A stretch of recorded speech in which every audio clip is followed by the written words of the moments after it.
Amazon के जंगलों को दुनिया की सबसे रहस्यमय जगहों में से एक माना जाता है। सदियों से साइंटिस्ट, एक्सप्लोरर्स और रिसर्चर्स यहाँ पर रिसर्च कर रहे हैं, लेकिन अभी भी अमेज़न के सारे रहस्यों से पर्दा नहीं उठ पाया है। सदियों तक यही माना जाता था कि अमेज़न के जंगल रहने लायक जगह नहीं है। कुछ ट्राइबल्स को छोड़कर यहाँ कोई नहीं रहता। जो ट्राइबल पीपल यहाँ रहते हैं वो बस जैसे तैसे अपना जीवन यापन कर लेते हैं। लेकिन असल में अमेज़न के बारे में ये सभी थ्योरीज गलत हैं। एक समय पर यहाँ पर एडवांस सिविलाइजेशन मौजूद थी और इसी सिविलाइजेशन ने वैज्ञानिकों की नींद उड़ा कर रखी है।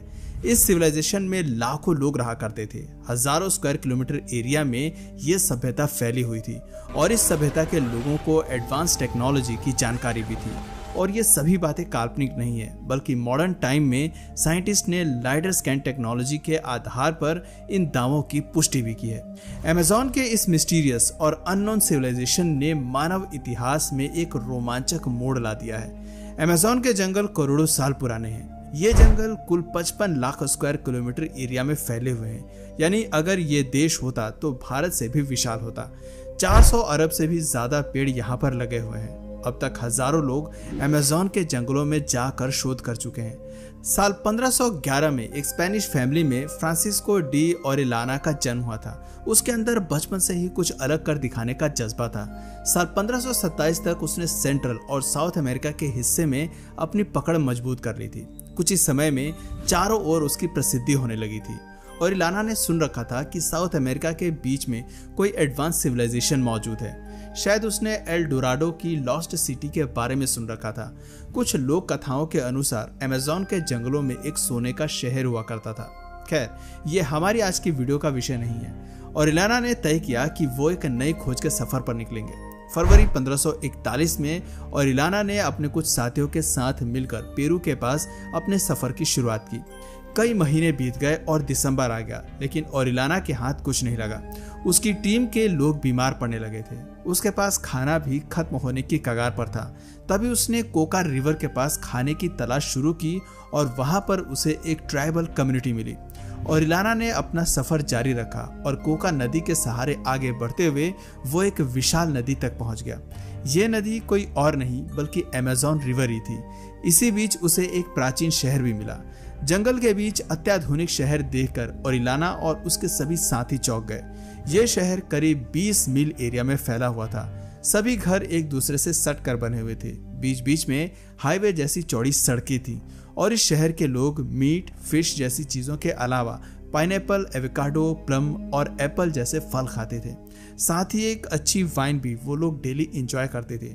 ये सभी बातें गैस्पर डे कार्वाजल नाम के शख्स ने अपनी डायरी में लिखी थी, जो ओरिलाना के टीम का हिस्सा था। कुछ समय तक इस शहर में रहने के बाद ओरिलाना अपनी टीम के साथ अटलांटिक ओशन के पास बाहर निकला। उसने यूरोप आकर अपनी जर्नी की कहानियां भी सबको सुनाई। धीरे धीरे अमेज़न की कहानी मशहूर होने लगी। साल 1545 में ओरिलाना ने उसी रास्ते पर वापस जाने की कोशिश की, लेकिन कई महीने भटकने के बाद भी वो अमेज़न नदी नहीं खोज पाया और एक उम्मीद की किरण अपने सीने में लिए 1546 में उसकी मौत हो गई। ओरिलाना के मौत के बाद लंबे समय तक किसी ने अमेज़न के जंगलों के भीतर जाने की कोशिश नहीं की। हाँ, 17वीं सेंचुरी में कुछ लोग जंगल में गए, लेकिन उन्हें न तो वहां कोई प्राचीन सभ्यता मिली, न ही कोई हाईवे और न ही कोई घर। बस कुछ ट्राइबल लोग ही वहां पर पाए गए। ऐसा माना जाने लगा कि ओरिलाना ने जो कहानियां सुनाई थी वो सभी झूठी थी। सिर्फ नेम और फेम के लिए उसने मनगढ़ंत कहानियां सुनाई थी। 20वीं सेंचुरी में साइंटिस्ट ने पाया कि अमेज़न के जंगलों की मिट्टी खेती बाड़ी के लिए फर्टाइल नहीं है। ऐसे में इन जंगलों में सेब और पाइनएप्पल जैसे फलों का उगना संभव नहीं है। सभी ने मान लिया कि ओरिलाना ने एक काल्पनिक कहानी बुनी थी। लेकिन 1990 के दशक में अमेज़न के जंगल में ऐसी ही खबरों ने एक बार फिर रफ्तार पकड़ी। 1992 में अमेरिकन एंथ्रोपोलॉजिस्ट माइकल हैकेनबर्गर कुछ दिन के लिए अमेज़न बेसिन के किनारे मेटो ग्रासो रीजन में छुट्टियां मनाने के लिए गए। वो सिर्फ वहां पर ट्राइबल कम्युनिटी के साथ कुछ दिन रहना चाहते थे। इसी बीच हैकेनबर्गर की मुलाकात कुइकुरू ट्राइब के सरदार से हुई। दोनों के बीच अच्छी दोस्ती हो गई। सरदार ने कहा कि वो हैकेनबर्गर को एक रोमांचक जगह दिखाना चाहता है। हैकेनबर्गर भला ऐसी चीज कैसे मना कर सकते थे। सरदार अपने साथ हैकेनबर्गर को एक ऐसी जगह पर ले गया जो जगह 6 से 10 फीट तक गहरी थी और करीब 30 फीट चौड़ी थी और कुल 1 मील से ज्यादा लंबाई में फैली थी। जंगल के बीच में ऐसी जगह देखकर हैकेनबर्गर को काफी हैरानी हुई। साथ ही उन्होंने देखा कि साइड पर कुछ मिट्टी के बर्तन भी मौजूद थे। वो सोच में पड़ गए कि आखिर यहाँ पर मिट्टी के बर्तन कैसे आए, क्या यहाँ पर पहले के समय कोई सिविलाइजेशन मौजूद थी। हैकेनबर्गर ने अपनी छुट्टियां कैंसिल कर दी और एक इन्वेस्टिगेशन प्रोग्राम लॉन्च किया। करीब 10 सालों तक वो अमेज़न के जंगलों में रिसर्च करते रहे। साल 2003 में उन्होंने अपनी रिपोर्ट पब्लिश की और बताया कि अमेज़न के जंगल में 20 से भी अधिक ऐसी जगहें हैं जहां पर एक समय पर लोग रहा करते थे। इन जगहों के बीच 2 से 3 मील का फासला था, जैसे कि आज के समय में अलग अलग गांवों में होता है। सभी जगह एक दूसरे से हाईवे के जरिए कनेक्टेड थी। हाईवे को ग्रिड स्टाइल में बनाया गया था जो काफी मॉडर्न लगता था। और सबसे बड़ी बात कि इन बस्तियों के बीच वाटर कैनाल थे और इरिगेशन के लिए भी खास जगह थी, यानी कि वहां पर रहने वाले लोग खेती बाड़ी करना चाहते थे। हैकेनबर्गर के मुताबिक एक बस्ती में करीब 2500 से 5000 लोग रहा करते थे और वहां मिले मिट्टी के बर्तनों की कार्बन डेटिंग से पता चला कि वो बर्तन 800 से 600 BC के बीच के हैं। उनकी इस रिपोर्ट ने एक्सप्लोरर्स के बीच सनसनी मचा दी थी, लेकिन कुछ लोगों ने उनसे सवाल किया कि आखिर इतने सालों में किसी रिसर्चर को ये सब जगह क्यों नहीं मिली।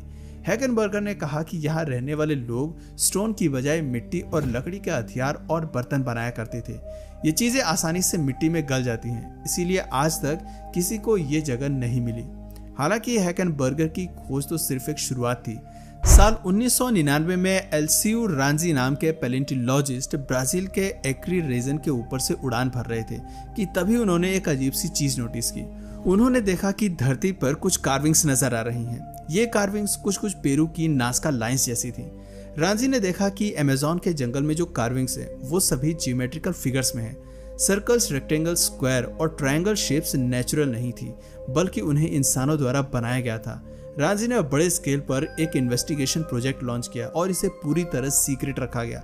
ब्राजील सरकार ने 11 सालों तक इसे दुनिया से छिपा कर रखा। साल 2010 में एक रिपोर्ट पब्लिश हुई जिसमें बताया गया कि अब तक एकर और इसके आसपास के इलाके में 200 से अधिक जियोग्लिफिक्स की खोज की जा चुकी है। रिसर्चर्स ने अजीब पैटर्न और शेप्स को जियोग्लिफिक्स का नाम दे दिया था। साथ ही ये भी बताया कि ये सभी शेप्स 200 से 1283 BC के बीच बनाई गई हैं, यानी ये यूरोपियंस के अमेरिका आने से पहले की कार्विंग्स हैं। रिपोर्ट पब्लिश करने के बाद भी रांजी ने अपनी रिसर्च जारी रखी और साल 2017 तक 500 से भी ज्यादा जियोग्लिफ्स की खोज की जा चुकी थी। इससे एक बात तो साफ हो गई थी कि प्राचीन समय में अमेज़न के जंगल में जरूर इंसानों की बड़ी बस्तियां मौजूद थीं और ओरेलाना ने जो भी बातें कही थी वो कहीं ना कहीं सच थी। इस विषय को और गहराई से जानने के लिए साइंटिस्ट ने लाइडर स्कैन टेक्नोलॉजी का इस्तेमाल किया। इसे light detection and ranging technology या फिर light based remote sensing technology भी कहा जाता है। इस तकनीक में हेलीकॉप्टर से धरती पर कुछ बीम्स डाली जाती हैं जिससे उस जगह का डिजिटल मैप तैयार किया जाता है। इस मैप से डेटा काफी कम समय में इकट्ठा किया जा सकता है और वो भी अमेज़न जैसी जगह पर। लाइडर टेक्नोलॉजी की बजाय ट्रेडिशनल मेथड से अमेज़न के जंगलों का डिजिटल मैप तैयार करने में कई सालों का समय लग सकता है और उस मैप के सही होने की संभावना काफी कम होती है। लाइडर रिसर्च के बाद अमेज़न के जंगल में कुछ क्रांतिकारी डिस्कवरी सामने आई। माटो ग्रासो रीजन में 24 सेटलमेंट साइट्स के बारे में पता चला और ये सभी जगह एक दूसरे से रोड नेटवर्क के जरिए कनेक्टेड थी। आपको याद होगा कि हैकेनबर्गर ने ऐसी 20 साइट्स के बारे में बताया था। यहाँ पर बने कई गांव माउंट्स पर बसे हुए थे। कई ऐसी जगहें भी थी जो नदियों से काफी दूर थी। यहाँ तक पानी लाने के लिए एंशिएंट सिविलाइजेशन के लोग कैनाल और कॉजवेज का यूज किया करते थे। लाइडर टेक्नोलॉजी के जरिए अमेज़न में जो बस्तियां पाई गई हैं उसके आधार पर बताया गया कि यहाँ पर 10 से 20 लाख लोग रहा करते होंगे, यानी कई प्राचीन सभ्यताएं यहाँ पर रहती थी। लाइडर तकनीक से एकर में सैकड़ों जियोग्लिफ्स की खोज की गई जो पहले रांजी कर चुके थे, लेकिन इन जियोग्लिफ्स को प्राचीन समय में कैसे बनाया गया होगा और इन्हें बनाने की जरूरत क्यों पड़ी थी, इस बारे में फिलहाल रिसर्च अभी भी जारी है। इसके अलावा भी अमेज़न में कई माउंट्स की खोज की गई जो करीब 70 फीट ऊंचाई वाले थे। बाद में कुछ और रिपोर्ट्स पब्लिश हुई जिसमें कहा गया कि एक समय पर अमेज़न सिविलाइजेशन की आबादी 1.5 से 2 करोड़ के बीच रही होगी। ऐसे में सवाल आता है कि इतनी बड़ी सभ्यता आखिर विलुप्त कैसे हो गई। माना जाता है कि जब यूरोपियंस ने साउथ अमेरिका में कदम रखा तो वो अपने साथ इन्फ्लुएंजा और स्मॉल पॉक्स जैसी बीमारियां भी लेकर आए। अमेज़न के जंगलों में रहने वाले लोग खतरनाक वायरस और बीमारियों की चपेट में आ गए और ये सभी बीमारियां उनके लिए बिल्कुल अनजान थीं। इस बीमारी के कारण ही अमेज़न की 90 से 99% तक की आबादी खत्म हो गई और जहां पर ये सभ्यताएं रहती थीं, धीरे धीरे वो सभी जगहें जंगल ने कवर कर ली। इसके अलावा एक और बड़ा सवाल खड़ा होता है कि इन बड़ी आबादी वाली सभ्यता के लोग खाते क्या होंगे। इसका सीक्रेट छिपा है टेरा पेट्रा में।